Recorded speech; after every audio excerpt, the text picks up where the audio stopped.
mchanga ambayo inatumia mbolea ya maduka haidumu. From the days of sugarcane, we have been using urea, CN and so other artificial fertilizers, na hiyo ndio imefanya mashamba yetu imeharibika. Saa hii mashamba mingi haitoi chakula, ikioza inakuwa mbolea. But the most recommended, and which I see, you can see with your own eyes, is animal manure. This one does so well. It produces good food, quality, and if we can go this way, we are going to produce a lot of food for our people. One of the things that people are now toying with is GMO.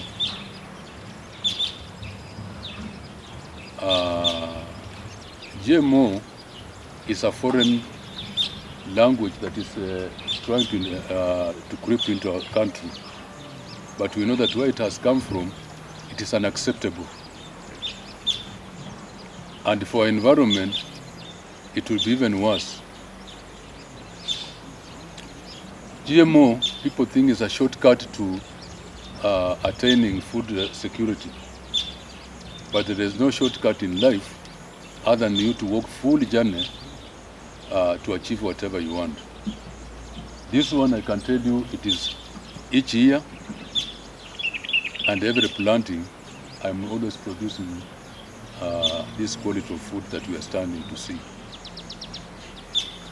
So instead of people being driven to foreign ways that they do not understand, let us go by our tradition, ile njia mababu zetu walitumia, na ndio hii ningali natumia. Mnaweza kuona chakula ambacho ni safi, ni mingi, na tena haina madhara yote kwa mwili ya mwanadamu. If you can produce food like this, what do you go for a GMO for? What do you need GMO for in the country?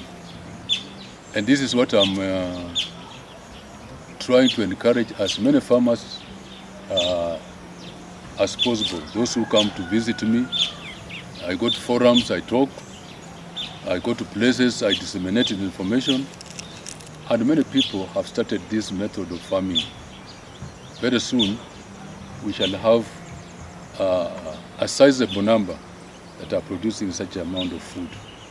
So mine is to tell my fellow farmers, my fellow countrymen, let us not import ideas that one day is going to haunt us, and our future generation will be wondering, why did our forefathers take us this way? This is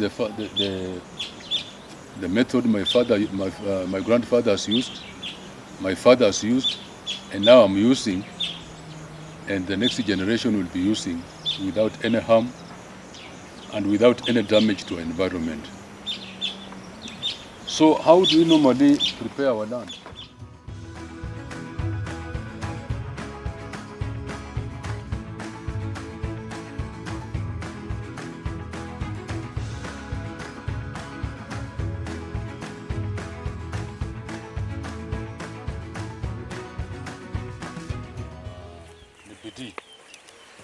Omwoyo kwa kulima borusefu okulia okukiranga kwa lefu ndifo falanga poni mulali mukuna no mubi okukolora mama singo mukambo chako kufuna mama tumbo. So nembola abantu baruche tsingombe tsingombe tsibanywa mama bere, tsingombe tsa bandikira kwa abantu okhola ikasi. Still the main output ni chakula mingi mnavyoona imezalishwa. Nokutia njira ino, in a short time Kenya will have food more than we can consume. kuchochako kusie fyo lelwanyi lokutiana nende bulimi buno shichira kano nomunga namulolanga tsilali tsing'ombe kendi sinja tsing'ombe omundu shenyala khulia kana ndamalata nokhukusia manji lakini khulwa nende tsing'ombe tsiosi tsiliakho mwene ndiakho tsingokho tsiliakho abandu baliakho. So we feed a wider nation, a wider society, and improve the ecology of the land.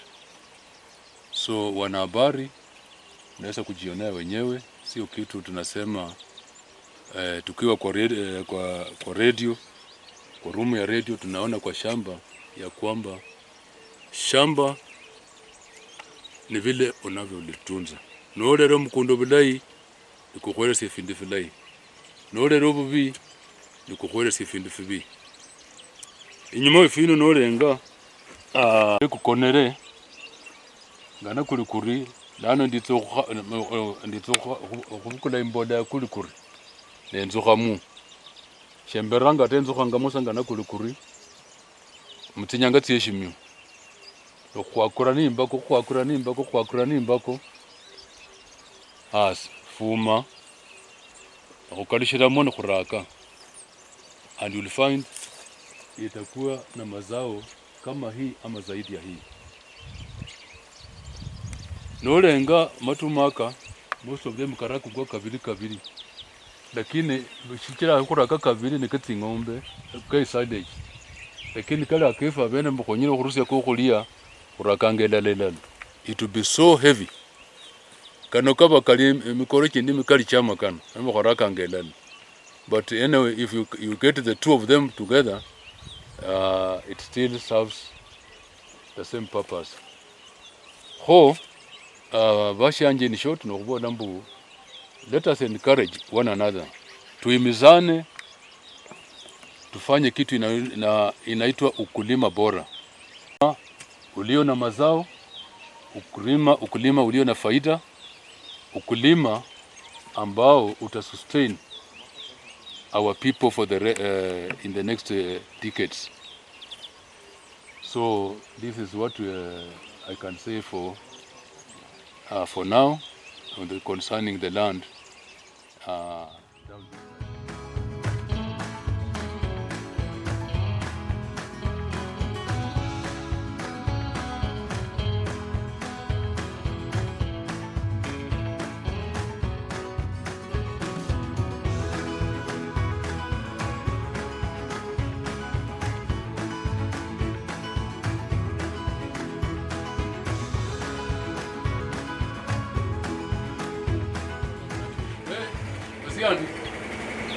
Inonosia obusie nokhola shino naona obunyasi bwetsanga burulano bwokhumikisanga mu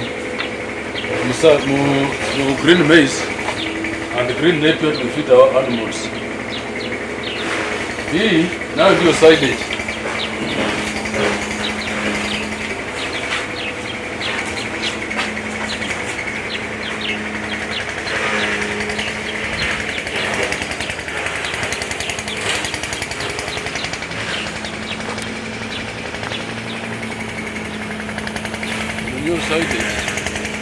Originally, all this portion, it was a heap.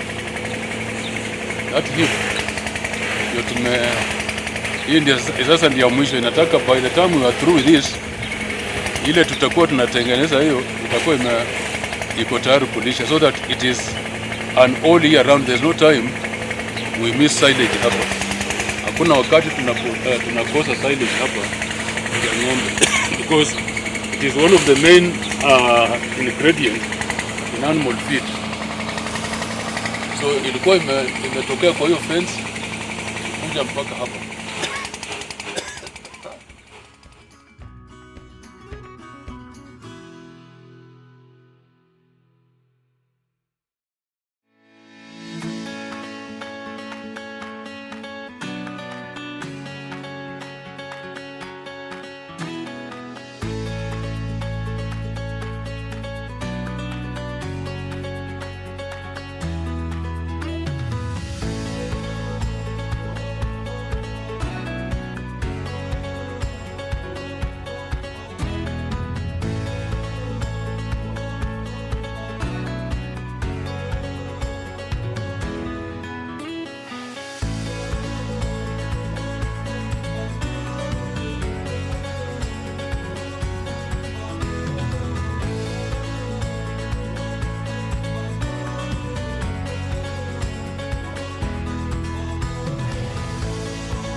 there any advantage to kukamua na mashine ama na mkono? Yes. Machine is faster And efficient. and efficient. No, it is not efficient really, it is faster. Because ukishamaliza na mashini lazima tena utumie mkono kumalizia, because kuna ile ambayo haiwezi kutoka kwa mashini. It is until ukiona imeanza kupungua kupita kwa hii these pipes, then sasa there's no way it can stop other than sasa ile remnant inabaki tuna clean. Hata ukiacha unapata ng'ombe ina develop mastitis. So we normally do 2 of them at a go, huko moja, huko moja, huko moja, huko, so 2.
Since we put, or the 3rd season since we put, we have done their maize, simsim, maragwe ndio hatujapanda hapo, lakini maize and simsim we have done several times. On this side, on our right, I wanted to do a practical example. Ng'ombe sikikula mahali, sikikunya hapo, sikikojoa hapo, after 10 ilikuwa na grace hapo, inakunywa hapo, na ulimao, the first harvest will look like this. So abundu wabanga ing'ombe nini adao. That place not one ulimao, he has to come. It's like this. And this is why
And when we are sourcing from outside, that is one of the conditions that we give those who process silage. Tunawaambia tunataka ile imetokana na mahindi pure. Challenges we get, it is the weather condition.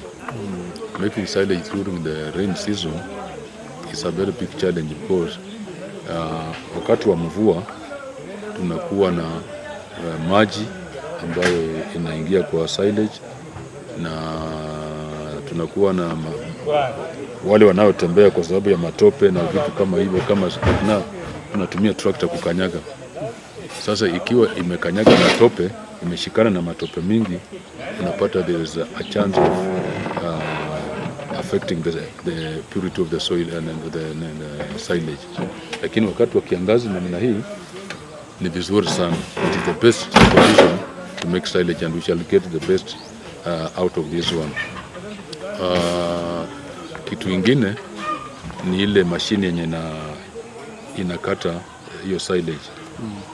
Kuna watu wamekuja na mashine mingi sana, but the best silage ni ile which is grinded to the smallest grain. Hiyo inaoza vizuri sana, lakini ikiwa vipande kubwa haitoi matokeo mazuri. So like now you can see ours, it is fine. It is fine kind of process. Sasa hii ikioza inatoa matokeo mzuri sana. Tena this one on tonnage, it gives you a higher tonnage than ile ikiwa na matawi kubwa. So this one is much better. Alafu, as you can see, on the day of silage, labor is intensive, and you need people who can go extra hour in working. So malipo inaenda juu. So hiyo ndio, na tunakuwa ni kwamba wakati inakuwa processed, kila mtu ako hapo kuangalia ya kwamba tusiwe na any foreign matters inaweza ingia kwa hiyo silage. So kuna makini ya ensure that it is maize or that it is the material that is required to make silage that we use. Alafu namba ingine, we normally recommend a veterinary officer to be around, and we have one who is working with us so that he ensure the quality that we produce haina madhara yoyote. Yeah, because tunaweza tengeneza silage, lakini kama hakuna qualified personnel to verify what we are doing, we can make a mistake. No. It's just for preservation. If you have green maize, and that is what we are feeding it now, if you have green maize, it is the best. Raw green maize, it is the best because every nutrient is available. But how, if the only way to preserve, you have to ferment it. Otherwise, the other alternative is to dry it and grind it, but which will not last long, and you cannot have such a large space to dry this kind of matter. So fermentation, it is to preserve. Ukiferment kitu inakaa for longer time. So fermentation is just for preservation. But if there was a way we could keep green maize without it drying, unaona sasa hii simulikuwa hapa the other day, ilikuwa changa, we do it in the fermentation method way.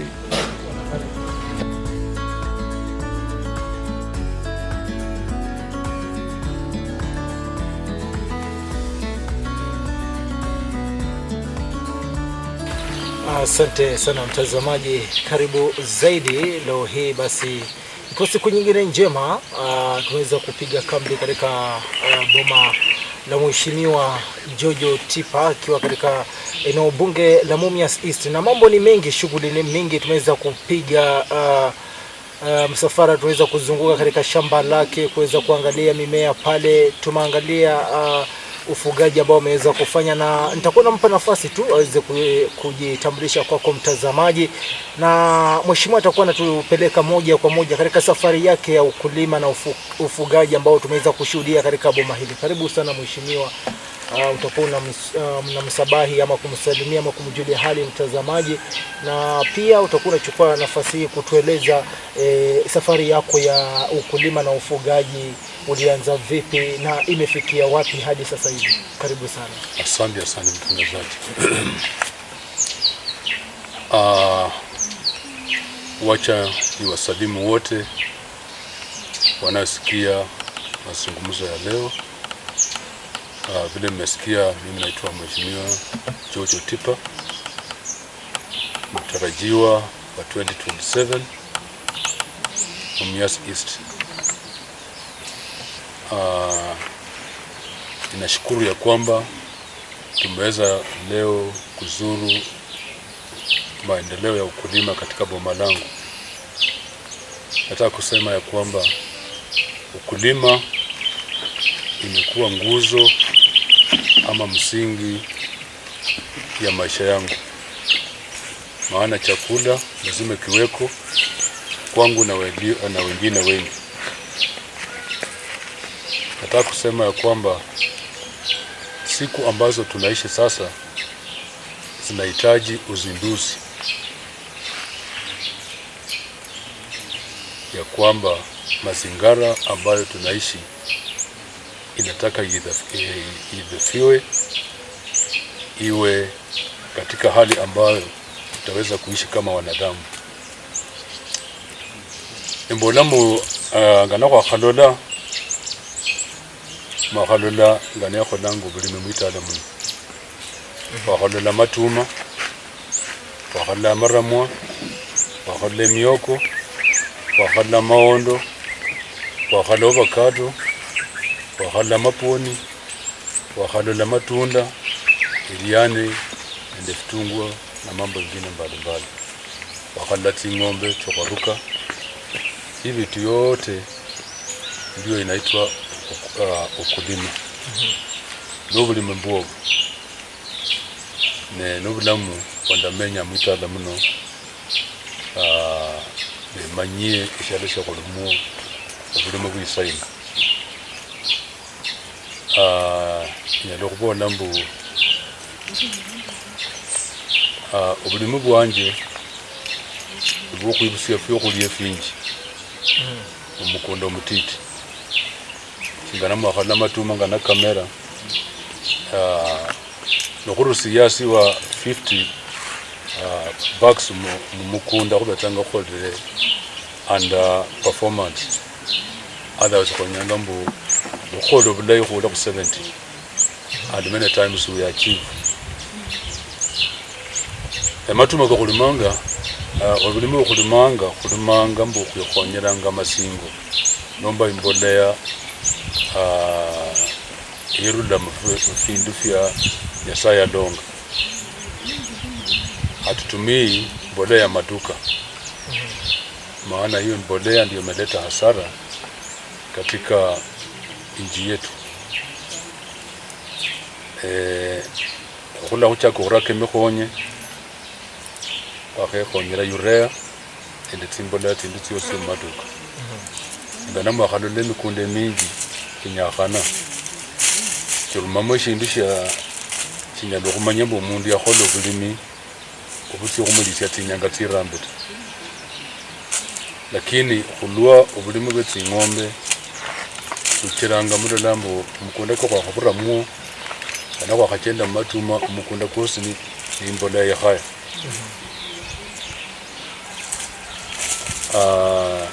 Nenda matuma kalumono bemera chirumuo chokumanya mbu worere imbolea ya masingo nomba imbolea irule mmea irusinja pyokulya fingi fya makana. Wakhaleriani iringi ilai wakhala matuma malai marama kaliyo enda ngine yote. Maimbo bulamu bumakhoshi ndi shilangwa mbu shortcut.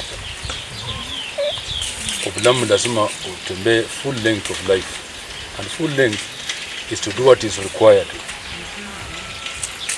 at the right time. Nishi ndishe ndema ngokochesi ya bashanje mnyasi Istanbul. Tukitembea safari iliyonyooka tutafika mbali. Dalutsi washanje narera mafundisho ya GMO. GMO nokuchako okwekomba mbu kukoresha ndikindangwa mu shortcut. Kubula mbu onyalo kwekonyera imbe kuidalia Nyasaye kasi ata yomundi akasiya nonyola mu faida yihongo, lakini ukamanya asara ya GMO ireranga. Abashi yanje yoda matuma kandaluma kano wakikomba chino kando kubule chini kidango mu GMO. All you need to do is to come and ask me, how did you make it? And because I made it here, I will tell you how it is done. Does it require extra resources? No. All you require is determination, perseverance and focus. Ujue unataka nini na unaenda wapi. Omundi yare mambo lola somero bilimi. Okolangori eno ulima oruka gano okolangori. Mbodanga bandu mbu kama hujawahi kukutana na shida huwezi kujifunza. Shida ni chirango munda manyambu nembo hasubuhi ni kwa shindu fulani. Nengo na mshitali tio mbosi kwa rudi ni asara kwangu. Shida ya njaa na kuona shamba linatoa mazao ambayo haifai na nina watu ambao wanataka wakule, ilifanya nikafanya nini? Nikasema sitawachilia njaa kuingia kwa hii boma tena. Tachako ingombe kuruka. Ingombe noruka yahasi ni ibula yindi. Noruka imela ni ibula yindi. Nitmetana nonyolanga mama singo akairire okukase mbole ya kuramuko. That is how I came up. I did not get my resources from heaven or from somebody. No, ni kitu kujifunza kutoka kwa shida na kutaka kumaliza hiyo shida. Kwa kitangazaji ndio abantu ba mumyasi ndikomba mukule olichendo luno kuyibusie fyo kulia efia la abantu befu. Mheshimiwa, nimeona mahindi jinsi ambavyo yamefanya vema sana. Ukiweza kutizama pale basi utaweza kwa yule mpita njia tu ama kwa yule mtazamaji ambaye basi anatutazama atasema kwamba basi ya mahindi umeweza labda kuwekeza sana, umeweza kuweka mbolea ya kiasi cha haja na umeweza kuweka ukulima ambao pia unastahiki ama unastahili. Labda na nimesikia ukisema kwamba wewe haujatumia hii mbolea ambayo wengi unaona wanatumia katika kilimo cha GMO. Umeweza kuachivu hili kivipi? Na labda hii mbolea unapotumia mbolea ya ng'ombe ambayo nasema ni samadi ile, labda unaweka mara ngapi katika shughuli ya upanzi kuhakikisha kwamba unayafiki kuweza kutoa mazao aina haya?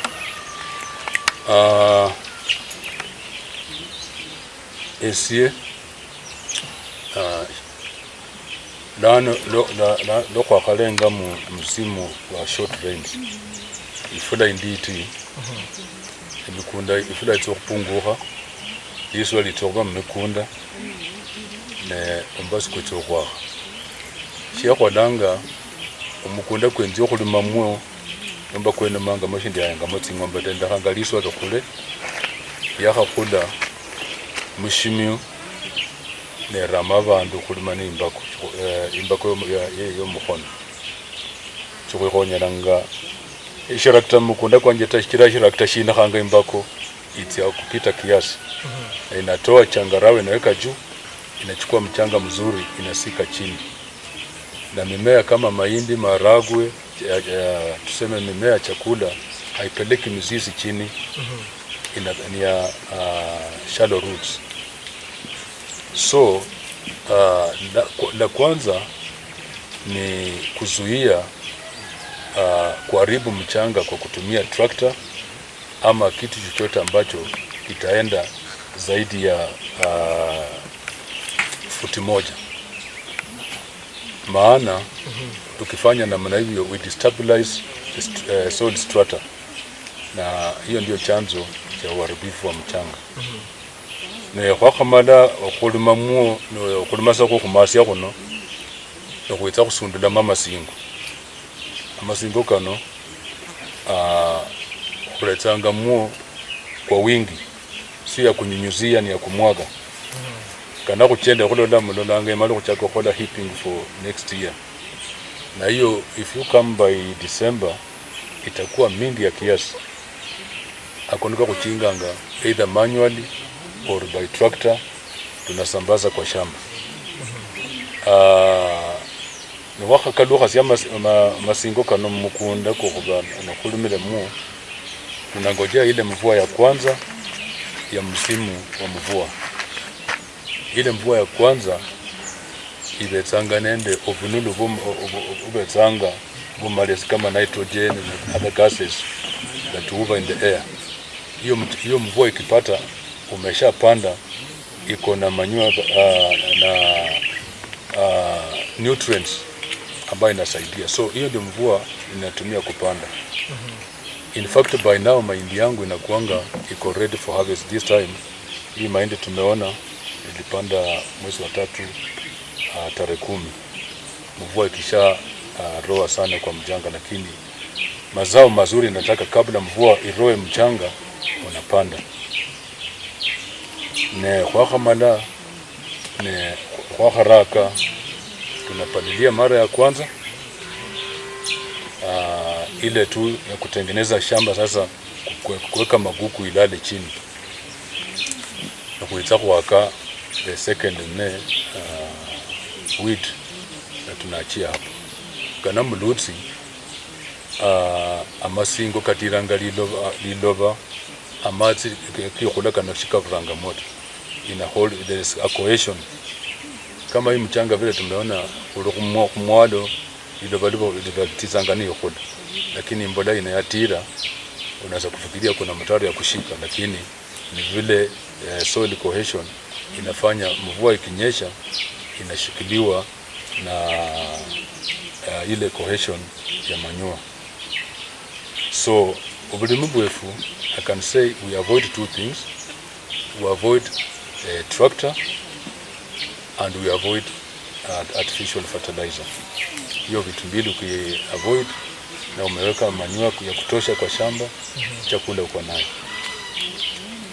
Na pia nimeona mheshimiwa, katika sekta ya ufugaji so tumeweza kuona mifugo wale ng'ombe wana afya. Mheshimiwa, siri ni nini? Na wakati pia ambapo natuambia siri katika siri ambayo imeweza kufanya ukanawiri zaidi katika sekta ya ufugaji, labda hawa mifugo nimeona wako wengi, hawa ng'ombe wako wengi, labda wanakula nini? Na je, malisho yao wanayo malisho ya kutosha kuweza kukidhi hawa ng'ombe wote? Sasa vile nimesema, watu wanangojea wapate pesa mingi kuanzisha miradi. Hauhitaji pesa mingi kuanzisha miradi. Unaweza anzisha miradi yako na ng'ombe moja vile tulianzisha. Ng'ombe moja, ukipata ng'ombe ya grade moja, uilishe vizuri, uilinde vizuri, hiyo ndio chanzo cha kutengeneza utajiri kwa boma. Maana baada ya miezi 9 ng'ombe ikishika mimba inazaa. Ikishazaa miezi 4 ukikamua inashika mimba tena. Miezi 9 inazaa. Mtoto wa 3 inazaanga na mtoto wa kwanza, wanazaa pamoja. So multiplication of animals is very rapid if there is a good layer. Kile watu wanaogopa ni vitu kama magonjwa ya ng'ombe, chakula ya ng'ombe na security ya ng'ombe. I think those are the 3 challenges that people fear. But as I've said, ukiwa determined to do something, nothing can stop you from achieving what you ought to achieve. Uoga hauwezi kutupeleka mahali, lakini determination ya kwamba unataka kwenda mahali, hiyo imetosha kukupeleka mahali unapotaka kwenda. Vile mmeona niko na ng'ombe wengi, na hawa ng'ombe wengi nimeuza wengi kwa sababu ile production nafanya hapa ni ile inaitwa natural production ya kwamba nolola ng'ombe ni khomere ni ukulisa sasa kuendisinja, hakuna kitu naongeza kama boosters na vitu kama hivyo, ili hizi ng'ombe siwe resistant kwa weather changes na resistant to many of these minor diseases. And that is why you can see the animals vile tumezipata tumepelekwa huko chini kwenda kukula, ingawa mainly they are given food in the prepared in the compound. The main food that we do to the animals, it is hay, that is dry matter, green napier, and silage. Or for now, as we have the green maize, nimeona nikionyesha ile mahindi tunasegia ng'ombe. Ama tuma kusiera ngati ng'ombe chulizanga holi tuma lieneno kulerano lihamari ili ukasiria ng'ombe. Lituma liene amabere karo nutrient ya ng'ombe nyanga mu. Lakini abanda abanji, you look at the maize, how healthy the maize is. Hii mahindi ni mzuri sana, siwezi kupatia ng'ombe. Then you cannot achieve what you are going, because hii mahindi imezaliwa na imezalishwa na ng'ombe na unataka kuinyima, you will not produce next time. Also you need clean water. That is another thing that without clean water you cannot have these animals, because hiyo maji ndio uhai wa ng'ombe. Na another challenge we have ni wafanyakazi. The turnout is so high kwa sababu most of the people tunatumia kuchunga ng'ombe unapata they are unskilled, na wale tunapata kutoka colleges they don't perform better. So it only works better that yourself you get committed. Mwewe mwenyewe unajihusisha na hiyo mifiko kwa sababu unazielewa vizuri. Kana kwa kada wale shiro ya hebla satsa ya vule jioni, lakini likubo lya hada satsa abayi babere bakonele, lakini zendo muhaye kuihale paka lya runda warakando unakutia kukona. Now you cannot do that if you are not committed to what you are doing. So if you do no philosophy nyangambo ove and the hands on bukata abakoli ba mao, you will still continue, and many times that challenge has come. Abakoli onyonda nyokunda ne mutonga mwenyane, you don't abandon the project because you have gone. Now on these animals, I want to say something that or a few things about them. What is the importance of these animals? Because unajua watu wakisikia dairy farming, the first thing they do ni kufikiria ni maziwa kiasi gani tunapata kwa hizo ng'ombe. To us who have done the farming, and many farmers in the country will tell you, milk is a very small percentage of what we gain from the animals. There are enormous and numerous important gains we get from the animals.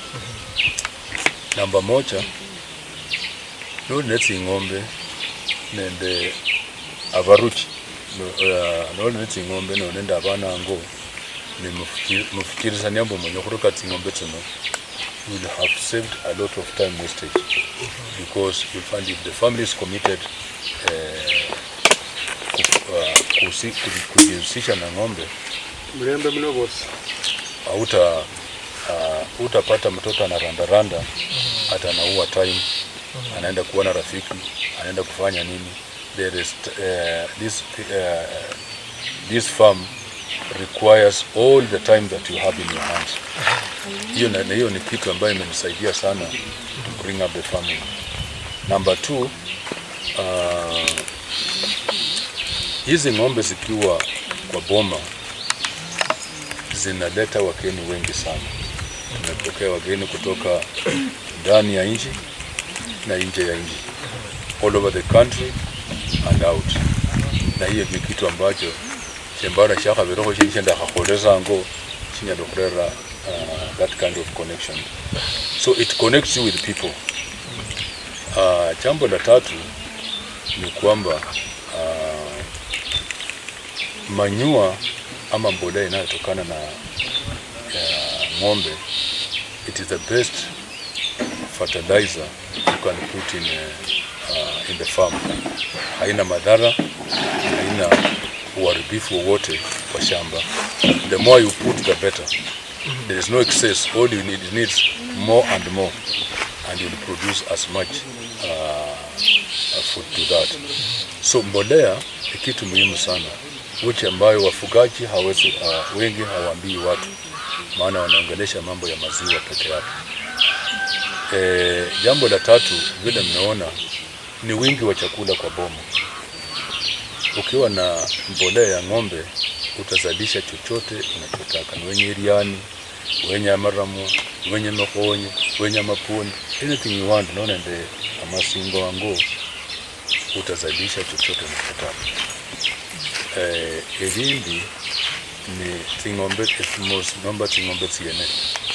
If you are doing good farming and good cattle rearing in dairy farming, ukusinja ngombe na shilingi 1,000 na mafumukara. And actually we have more demand than we can meet the supply, because our animals, abantu bakula hano ngombe, they can attest to this ya kwamba ni ngombe mzuri sana, inatoa maziwa mingi, na kwa sababu ni ngombe ambayo imekulia katika environment ambayo ni natural, magonjwa mengi haidhuru. So na ukusinja ngombe yene na mapesa nkoro kanga mfuko shindi dana chene chabantu bachama na mabe. Maziwa is a good product from the animals because it is healthy for young and old. That is the tea we take, and that is the much that we use. Hii maziwa inaleta mapato, na hiyo mapato inasaidia to run a day-to-day kind of affairs. And on this account, nelokochesia abantu bashiri mu office, but in your old age or in the time that unapoteza kazi yako na unarudi kwa boma, kitu mzuri unaweza kufanya ni kukuwa na ng'ombe. Maana ng'ombe ukiwa nayo kwa boma itakusaidia kutumia wakati wako vizuri. Ukonyera ng'ombe tsomera ukonyera ngubu ya ngubu budayishira unende eshimbisho kolanga mu boma, ukhabira ng'ombe fyokolia, ukwaya komwene abakoli badao, ukhabe.